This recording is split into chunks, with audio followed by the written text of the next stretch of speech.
What's up, hookers? It's your favorite grammar hoe here with another one, passive voice. Now this video is a redo because everybody deserves a second chance, right? Debatable. I already have a video on the passive voice, but it's kind of ugly. I've noticed lately, doing my transformation videos, I've needed to reference passive voice quite a bit.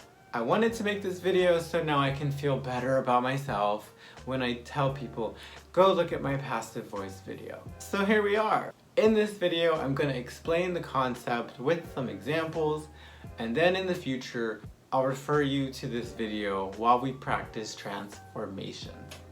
And writing. Take 2. Passive voice. What's that? It's really friggin' important. That's what it is. For Cambridge, for FCE, for CAE, CPE, it's probably one of the top 3 most important grammatical structures you need to know before you take these tests. It is a formal style of writing, but it's also in our everyday lives everywhere. It's in the news, it's in research, academic writing, business for trying to be more polite. Passive voice is not, I repeat, not just a past tense structure. Students look at the title passive voice and they think, oh, it's past tense. It has to be something with past tense.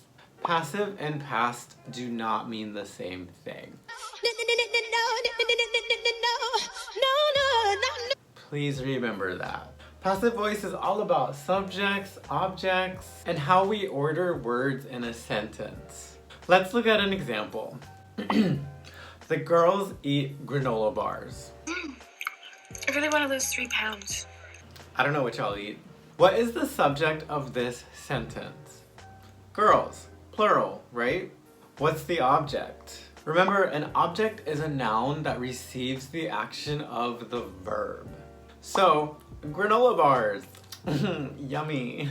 And eat is the verb. So this sentence follows regular sentence order in English, subject, verb, object. SVO, svo. Hey, Sven! No, svo. Okay, here comes, oh, not in the middle. Okay, here comes the definition. Passive voice. When we reorder words in a sentence so an object becomes a subject, and we do this to focus on the object and not who did the action. So, hit me with that example one more time.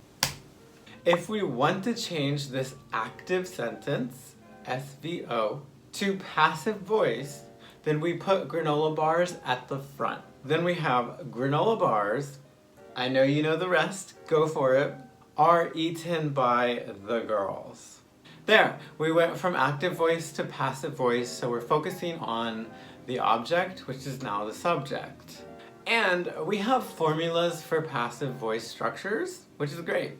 But the formulas refer to the passive structure, not the active, so remember that. So, for present passive, what we just did, we have the subject, we have the be verb in a present tense is am, are, and then we have the third form or the past participle. Whichever way you remember it is fine. Okay, whoa, wait. Can I ask you a question? Yeah? Just checking, what tense is this example? Think hard. The present simple, right? Okay, so not the past, the present. See, we can do passive voice in other tenses too. What we just created is called a present passive sentence. So let's do a few more so you can see how we form the passive in all different tenses. Okay, maybe not all, but some for today. Example 2. The dinosaur ate the man.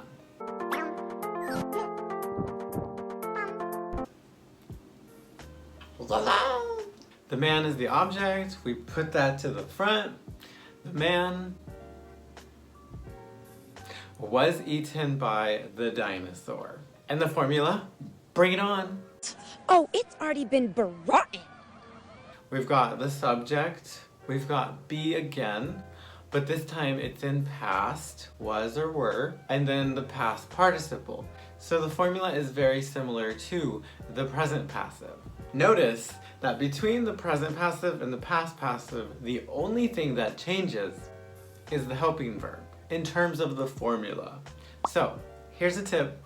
If you're working with passives and you want to know the tense, just look at the helping verb. She'll tell you the secrets. All the secrets.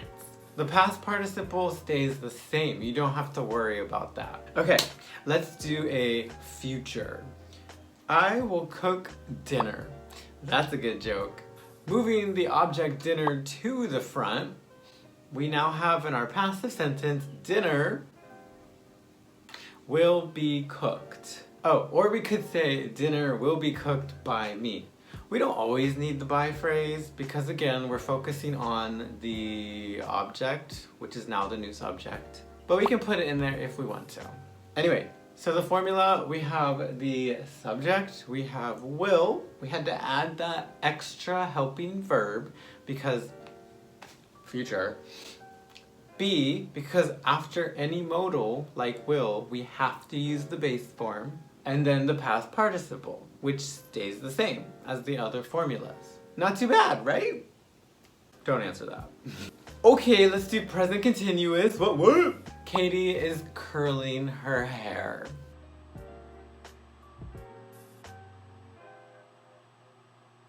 Be careful, sis. New subject, Katie's hair or her hair, whichever. What do you think? What do you think? What do you think? Is being curled. So we have the subject and then we have be in a present form because remember, this is a present continuous tense, present. But we need something extra for the continuous. We need that being. But the good news is that we never have to change the being. It's always gonna stay being. So just stick that in there. And then for the last part, oh my god, the past participle again. Boom. Okay, last one. The present perfect. Y'all know I couldn't forget a perfect tense. Oh, by the way, studying passives is a great review of your tenses, so. Oh, if you need help with those tenses, bro, I got you. Check out the vids. I got most of the tenses up. Okay, example for the present perfect. I have sung a song. I'm a little bit of la la la la la la la. A little bit of Alexis. Very me. Yes, sung is the past participle of sing. It's a weird one, but the more you know. Now, notice in the original sentence, my subject is I. So I use the helping verb have. In the new sentence, the passive, when we move the object song, we don't use have, we have to use has, right? So I have a song has been sung by me. So you see, perfects are not too bad because in the perfect tense, you're already working with the past participle. So you already have that part of the formula. Oh, I have to burp. No, I don't. So you pretty much just have to keep the tense as is, but you add in a been. Just like with the present continuous, we added being. For perfects, we add been. Never changes, it's always there. So in detail, we have the subject, we have have or has, we have been, and then we have the past participle. Just make sure you switch your subjects and objects accordingly. Okay, but then we have to talk about the uses for the passive voice.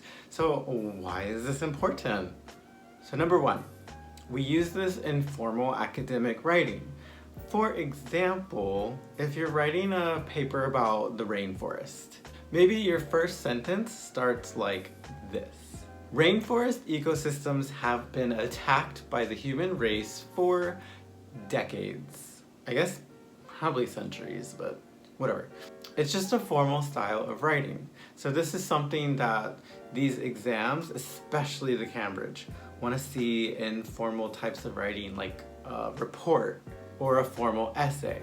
The second reason is very political. For example, let's take presidential candidates. The passive is used to avoid saying somebody's name or to avoid responsibility.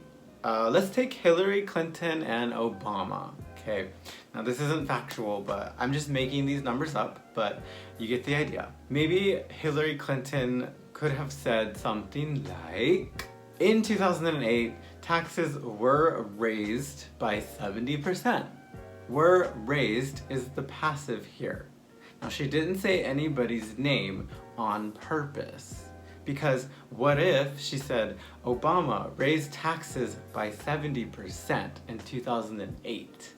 Well, that's kind of a big deal, you know? It's like, ooh, she said his name? Ooh, she said that? The passive is used politically to avoid saying the name.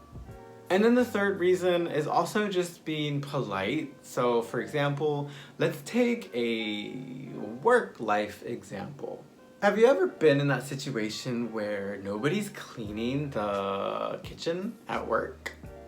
Well, maybe the boss sends an email and she says, it's come to my attention that the microwave has not been cleaned in 2 weeks. Ew. The microwave has not been cleaned. Passive.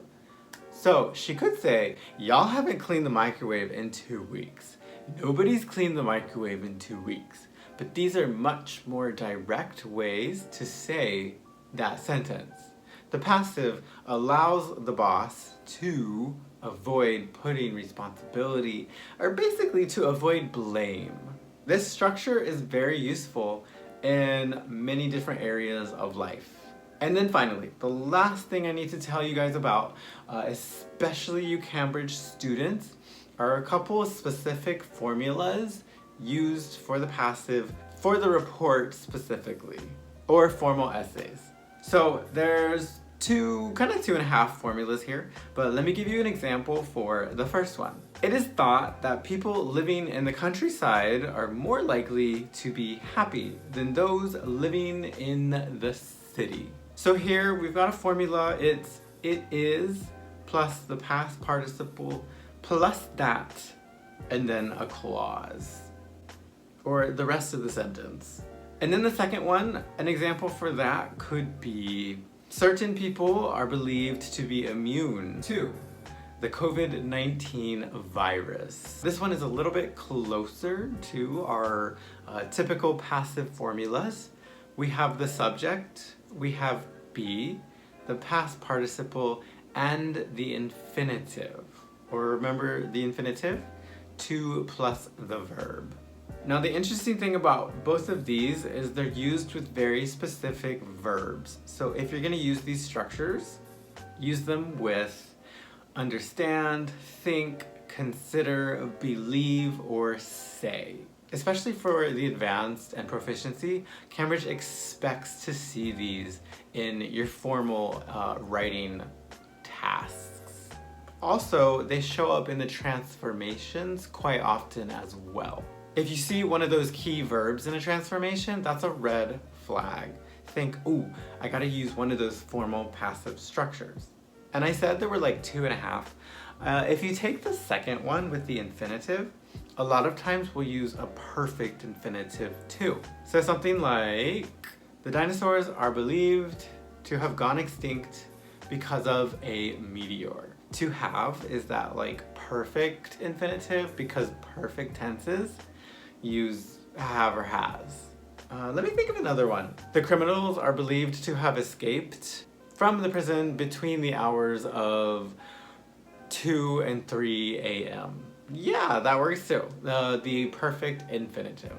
Okay, so I almost forgot about this information, but these formulas and the reasons we use the passive are super, super important. So let's get back to looking at my beautiful face. That was a joke. Alright, so that's a pretty general overview of the passive voice. We didn't do all of the tenses, but I'll put a link below for a place where you can read some notes about the other ones that we missed. So just stir that grammar up and spit it out, girl. That didn't make any sense. Just go with it. I'll see you later, alligator. See you soon, baboon. That's funny, right? Bye. Bye, French fry? That works.